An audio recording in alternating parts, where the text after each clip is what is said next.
जय हिंद, नमस्कार, good morning. स्वागत है आप सभी का इस ज्योग्राफी की इस एक महत्वपूर्ण क्लास में। साथियों, हमारी जो क्लासेस चल रही थी राजस्थान के भूगोल की, उन क्लासों में हमने जो पहले जो पढ़ी है, कल जो हमने क्लास ली थी वो क्लास ली थी हमने अरावली पर्वतमाला से।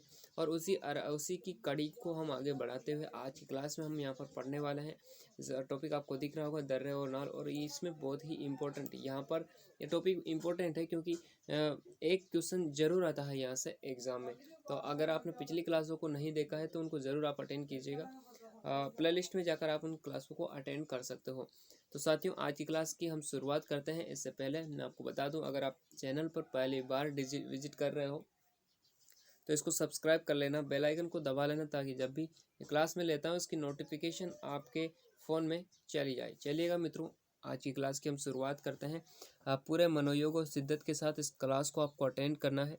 अब पेन कॉपी साथ में लेकर बैठना है, ताकि जो भी आपको नया फैक्ट लगे, इंपॉर्टेंट फैक्ट लगे, वो आप अपनी नोटबुक में उतार सकते हो। अगर आप पूरे नोट्स चाहते हो तो टेलीग्राम ज्वाइन कर लीजिएगा, लिंक मैंने डिस्क्रिप्शन में दे रखी है। वहाँ पर जाकर आप टेलीग्राम से जुड़ जाइएगा, ताकि आपको हर प्रकार की सूचना वहाँ पर मिलती रहे और आपको जो है वीडियो भी वहाँ से उपलब्ध हो जाए। चलिएगा, क्लास की शुरुआत करते हैं। देखिए, यहाँ पर जो दर्रे होते हैं वो नाल, ये होती क्या है कि ये पर्वतों के बीच के से गुजरने वाला जो रास्ता होता है। जैसे ये एक बात करते हैं, ये एक पर्वत है और ये एक पर्वत है, इसके बीच में से जो गुजरने वाला रास्ता होता है उसको हम कह देते हैं दर्रे अथवा नाल। दो पहाड़ियाँ उनके बीच के रास्ते को भी हम यहाँ पर कह सकते हैं कि ये दर्रे अथवा नाल हो सकते हैं, राइट। अब बात कर लेते हैं सर्वाधिक जो दर्रे एवं नाल जो है वो इम्पोर्टेंट आपके लिए ये वो है राजसमंद के अंतर्गत। कहाँ पर है साथियों? राजसमंद के अंतर्गत। पहला है जिलवा की नाल, इसी को कह देते हैं पगलिया की नाल, इसी को कह देते हैं जिलवाड़ा की नाल।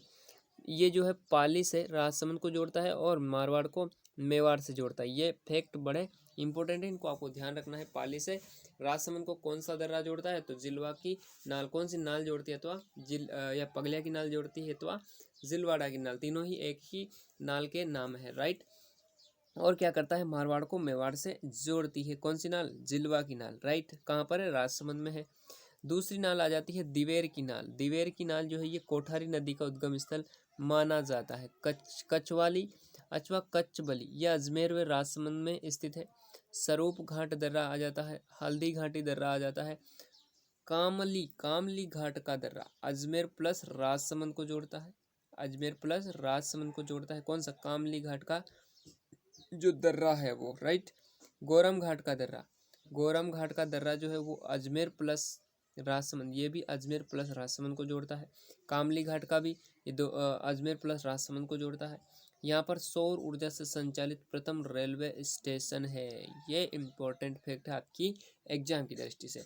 हाथीगुड़ा की नाल आ जाती है, हाथी दर्रा आ जाता है। हाथीगुड़ा की नाल पूछ ले या फिर हाथी दर्रा भी पूछ ले तो ये कहा जाता है आपके उदयपुर राजसमंद के अंतर्गत आ जाते हैं, राइट। नेक्स्ट हम फैक्ट यहाँ पर देखते हैं। नेक्स्ट हम देखते हैं यहाँ पर और क्या आ जाती चीका की नाल। और एक आ जाती है फुलवारी की नाल, एक आ जाती है देबारी की नाल, एक आ जाती है केवड़ा की नाल। ये तीनों चारों की चारों जो नालें हैं, यानी कि एक आती है चीका, फुलवारी, देबारी और केवड़ा। चीका, फुलवारी, देबारी और केवड़ा ये कहाँ पर है? उदयपुर के अंतर्गत है, उदयपुर में स्थित है। फुलवारी, देबारी और केवड़ा ये चारों की चारों जो नाले हैं वो उदयपुर में आ जाती है, राइट साथियों। नेक्स्ट देखिए, देसूरी की नाल, यहाँ से सुकड़ी नदी का उद्गम जो होता है। देबारी की नाल कहाँ पर है? पाली में है। सोमेश्वर की नाल भी कहाँ पर आ जाती है? पाली में आ जाती है। सोमेश्वर का मंदिर बाड़मेर किराड़ू, ये इसे राजस्थान का क्या कहा जाता है? खजुराहो कहा जाता है, खजुराहो सोमेश्वर का जो मंदिर है, राइट। अब आ जाती है बूंदी। बूंदी में कौन कौन से? बूंदी में अर्ध चंद्राकार पहाड़ियाँ हैं। बूंदी की बात कर लेते हैं हम, तो यह चेतावास का दर्रा आ जाता है। एक आ जाता है रामगढ़ दर्रा, लाखेरी दर्रा, और एक आ जाता है खटखट दर्रा। खटखट, चेतावास, रामगढ़, लाखेरी और खटखट। चेतावास, रामगढ़, लाखेरी और खटखट ये चारों दर्रे आपको ध्यान रखना है कहाँ पर है? बूंदी में है। अब बात करते हैं अजमेर के अंतर्गत। पीपली का दर्रा, बर दर्रा, परवेरिया दर्रा, श्योपुर दर्रा और सुराघाट दर्रा। ये पांचों के पांचों जो दर्रे हैं वो आपको ध्यान रखना है कहाँ पर है, अजमेर के अंतर्गत आ जाते हैं। कहाँ पर साथियों, अजमेर में ये दर्रे जो है वो आ जाते हैं। कौन सा, पीपली दर्रा है, बर दर्रा है, परवेरिया दर्रा है, श्योपुर दर्रा है और सुराघाट का दर्रा है। तो ये आपको थोड़ा सा ध्यान रखना है, राइट। नेक्स्ट देखते हैं। अब हम बात करेंगे पूर्वी मैदान की। पूर्वी मैदान की हमने पश्चिमी मैदान अरावली पर्वतमाला को देखा। सबसे पहले हमने पश्चिमी मरुस्थल को देखा था, उसका 2 भाग हमने देखे। उसके बाद अरावली पर्वतमाला को 3 भागों में बांटा और उसके बाद हम देखेंगे पूर्वी मैदान। पूर्वी मैदान में कौन कौन से जिले शामिल है, धौलपुर आ जाता है, करौली, सवाई माधोपुर, ये तीनों जिले जो है ये पूर्वी मैदान के अंतर्गत आते हैं। यहाँ पर नदियों के निक्षेप से यहाँ पर इनका निर्माण हुआ है। किसका, पूर्वी मैदान का। प्रारंभ की बात करें तो यहाँ पर घाटी थी जिसे महान विभाजक भ्रंश कहा जाता था। मैदान खादर मैदान और बागर मैदान है, राइट। खादर मैदान क्या होता है, जहाँ प्रतिवर्ष नई मिट्टी का जमाव हो जाता है उसे कहते हैं खादर। और बागर जो होती है जहाँ पर नदियों का मार्ग निश्चित होता है तथा नई मिट्टी का जमाव नहीं होता, जहाँ पर नई मिट्टियों का जमाव नहीं होता उसको कहते हैं बागर मैदान। तो ये समझ में आएगा, खादर मैदान ये प्रतिवर्ष नई मिट्टी जमा कर देती है। बाढ़ग्रस्त जो क्षेत्र होते हैं वहाँ पर यहाँ पर खादर मैदान बन जाते हैं, राइट। बात कर लेते हैं पूर्वी मैदान। पूर्वी मैदानी की बात करें, पूर्वी मैदानी भाग की प्रमुख जो नदियाँ हैं वो कौन कौन सी है। एक आ जाती है साथियों आपकी बनास नदी। कौन सी नदी, एक आ जाती है आपकी नदी, एक कौन सी, बनास नदी आ जाती है। नंबर एक नदी आ जाती है आपकी चंबल नदी आ जाती है।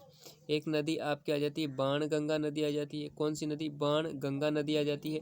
और माही नदी आ जाती है, माही नदी आ जाती है। ये 4 नदियाँ जो है ये कौन से, पूर्वी मैदान में आ जाती है। बनास है, चंबल है, बाणगंगा है और माही नदी। तो ये 4 नदियों को आपको विशेषकर आपको ध्यान रखना है। बात करते हैं उच्च जल स्तर पाया जाता है पूर्वी मैदान में।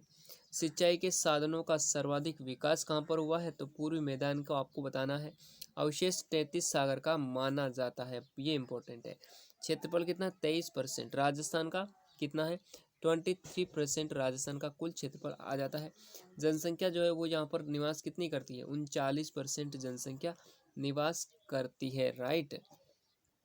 अब बात करते हैं, यह जो है सर्वाधिक जनघनत्व वाला भौतिक प्रदेश है। ये इंपॉर्टेंट है, एग्जाम की दृष्टि से पूछ लिया जाए कि राजस्थान में सर्वाधिक जनघनत्व वाला भौतिक प्रदेश, सर्वाधिक जनघनत्व वाला जो जो प्रदेश है, भौतिक प्रदेश, वो कौन सा है, तो आपको ध्यान देना है पूर्वी मैदान है। कौन सा है साथियों, पूर्वी मैदान यहाँ पर आ जाता है। और क्या क्या आता है यहाँ पर पूर्वी मैदान आ जाता है। बात कर लें जो संसाधन, इनका सर्वाधिक विकास यहाँ पर होता है। और बात कर लेते हैं सर्वाधिक खाद्यान्नों का उत्पादन भी कहाँ पर होता है, तो भाई पूर्वी मैदान में आपको बताना है, राइट। देखते हैं नेक्स्ट यहाँ पर आ जाता है वर्षा कितनी होती है। वर्षा देखिएगा, यहाँ पर वर्षा होती है 60 से 90 सेंटीग्रेड के अंदर, 7 से 90। वनस्पति पतझड़ वनस्पति पाई जाती है। चट्टानें अवसादी चट्टानें यहाँ पर पाई जाती है। अब बात कर लेते हैं पूर्वी मैदान का उपविभाजन। जैसे हमने अरावली का जो पर्वतमाला है उसका हमने विभाजन किया था 3 भागों में, उत्तर, मध्य और दक्षिण। इसी प्रकार से हम बात करेंगे यहाँ पर पूर्वी मैदान का उपविभाजन की। इसमें चंबल बेसिन आ जाता है, माही बेसिन, बाणगंगा बेसिन और बनास बेसिन, क्योंकि 4 नदियाँ ही यहाँ पर आती है। तो चंबल बेसिन में सवाई माधोपुर है, करौली है और धौलपुर है। सवाई माधोपुर, करौली और धौलपुर आ जाता है। सवाई माधोपुर से ये कई भागों में फूट जाती है, नालियों में बढ़ जाती है, जिससे कटाव होता है। और इस कटाव को हम साथियों कहते हैं अवनालिका अपर्दन। क्वेश्चन आ चुका है एग्जाम में कि सर्वाधिक अवनालिका अपर्दन जो है, अपर्दन किससे, अवनालिका अपर्दन चंबल नदी के द्वारा होता है। सर्वाधिक अवनालिका अपर्दन जो है वो बात कर लें सवाई माधोपुर और इसके आसपास के क्षेत्रों में हो जाता है। अवनालिका अपर्दन के कारण ये उबड़ खाबड़ भाग बन गया जाता है। इस उबड़ खाबड़ भाग को डांग क्षेत्र कहते हैं। क्या कहते हैं, डांग क्षेत्र कहा जाता है, राइट। अवनालिका अपर्दन किस नदी के द्वारा होता है पूछ लिया जाए तो आपको बताना है चंबल नदी के द्वारा होता है। और इस उबड़ खाबड़ क्षेत्र को क्या कहते हैं, तो डांग क्षेत्र कह देते हैं, राइट। सर्वाधिक क्या होता है, मैंने आपको बताया सर्वाधिक सवाई माधोपुर में, प्रतिशत के आधार पर धौलपुर में होता है। सर्वाधिक तो होता है सवाई माधोपुर में, लेकिन पूछ लिया जाए प्रतिशत के आधार पर सर्वाधिक अवनाली का प्रदन धौलपुर में होता है। डांग की रानी कहते हैं करौली को, और डांग का राजा किसको कहते हैं? धौलपुर को कहते हैं। ये इंपॉर्टेंट फैक्ट आपके एग्जाम की दृष्टि से। राइट, नेक्स्ट देखते हैं। अब आते हैं बाणगंगा और बनास बेसिन। तो इसमें क्या आ जाता है? इस मैदान का पिडवान का मैदान आ जाता है, मालपुरा करौली का मैदान आ जाता है, ठीक है। भीलवाड़ा से टोंक, ये बनास बेस नदी यहाँ पर आ रही है, और टोंक से होकर ये फिर करौली में यहाँ के चंबल नदी में आकर के मिल जाती है। राइट, ये प्रदेश की बजरी हेतु प्रसिद्ध नदी है। बनास नदी बजरी के लिए प्रसिद्ध है। मोटे कणों वाली भूरी मिट्टी पाई जाती है इसमें, ये भी आपको ध्यान रखना है। ये बनास बेसिन आपको देखना है, यहाँ पर समझ लेना है। रोही का मैदान इसको कह देते हैं। यहाँ पर बाणगंगा, दौसा, भरतपुर और यमुना में जाकर मिल जाती है। सर्वाधिक उपजाऊ बेसिन है, और यहाँ पर जनघनत्व सर्वाधिक पाया जाता है। किस भाई? पूर्वी मैदान की में सर्वाधिक जनघनत्व पाया जाता है, उसी में भी कौन से बेसिन में? बनास बेसिन में सर्वाधिक जनघनत्व पाया जाता है, ये आपको ध्यान रखना है। नेक्स्ट देखिए, माही बेसिन की बात कर लेते हैं। माही बेसिन की बात कर लेते हैं। इसमें क्या आ जाता है? छप्पन का मैदान आ जाता है। प्रतापगढ़ प्लस डूंगरपुर के बीच का जो भाग है उसको कहते हैं छप्पन का मैदान। मेवल का मैदान आ जाता है। बांसवाड़ा माही नदी यहाँ से निकलती है, और ये वापिस इस प्रकार से 2 बार काटती है। राइट, तो बात कर ले, मेवल का मैदान आ जाता है और छप्पन का मैदान आ जाता है। छप्पन का मैदान किन किन? एक तो है प्रतापगढ़ के बीच प्लस डूंगरपुर के बीच का जो भाग है वो है छप्पन का मैदान। राइट, तो हमने 4 भागों में इसको पढ़ा है। इसके बाद हम देखते हैं साथियों, चट्टान ने जो है यहाँ पर आग्नेय चट्टानें पाई जाती। आग्नेय चट्टानें पाई जाती है सिलिका एल्यूमिनियम की तरह। बात कर लें, मिट्टी जो है वो काली मिट्टी पाई जाती है। भाई मिट्टी कौन सी पाई जाती है? काली मिट्टी पाई जाती है। मिट्टी में लौहांश की मात्रा अधिक होती है, और आपको पता होगा साथियों, जो काली मिट्टी होती है वो कपास के लिए सर्वाधिक उपयुक्त मिट्टी मानी जाती है। ठीक है, अब बात करते हैं, अब बात कर लेते हैं यहाँ पर जल ग्रहण क्षमता इसकी सर्वाधिक होती है। किसकी? काली मिट्टी की। नमी लंबे समय तक बनी रहती है। उत्पादन क्षमता भी अधिक होती है, और कपास की खेती के लिए ये हेतु जो है ये सर्वाधिक प्रसिद्ध भी मानी जाती है, उपयुक्त मानी जाती है। ठीक है, बात करते हैं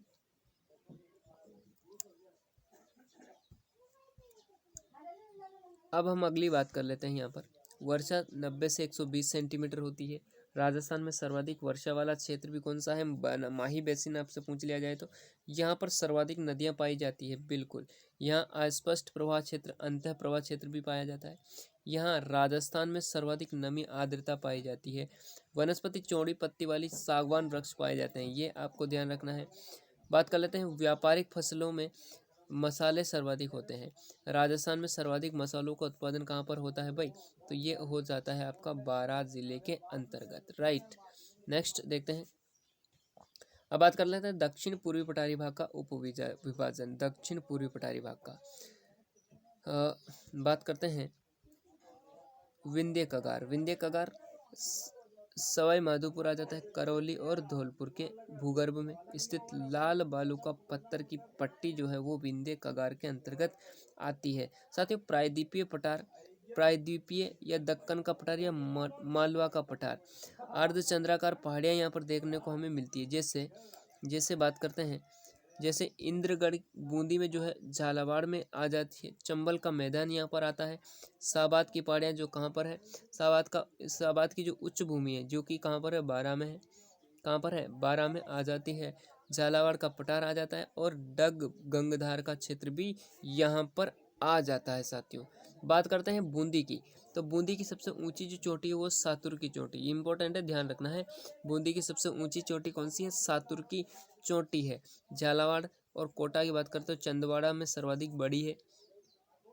कुछ चंबल बेसिन की बात कर लेते हैं, तो मैदानी भाग का निर्माण चंबल बेसिन हो जाता है यहाँ पर। और साबाद उच्च भूमि की बात कर ले तो शहरी जनजाति पाई जाती है, ये तो आपको ध्यान होगा। कंबा चोटी है सर्वाधिक ऊंची। साबाद उच्च भूमि में कंबा चोटी सर्वाधिक ऊंची चोटी है। घोड़े के नाल जैसी आकृतियाँ, घोड़े के, ये भी एग्जाम में क्वेश्चन आ चुका है कि घोड़े के नाल जैसी पहाड़ियाँ जो है, जैसी जो आकृतियाँ वाली जो चोटियाँ है वो कहाँ पर है? तो शाहाबाद की में बारां में आ जाती है। नेक्स्ट देखते हैं साथियों, नेक्स्ट क्या था? झालावाड़ का पठार देखते हैं हम। झालावाड़ के पठार की बात कर लेते हैं। यहाँ पर दक्षिण में डग गंगधार का क्षेत्र आ जाता है, डग गंगधार का क्षेत्र आ जाता है। इस प्रकार से यहाँ पर इसको साफ समझ सकते हो आसानी से। बूंदी में अभी मैंने आपको बताया सर्वाधिक ऊंची चोटी है सातुर, कौन सी है, सातुर आ जाती है।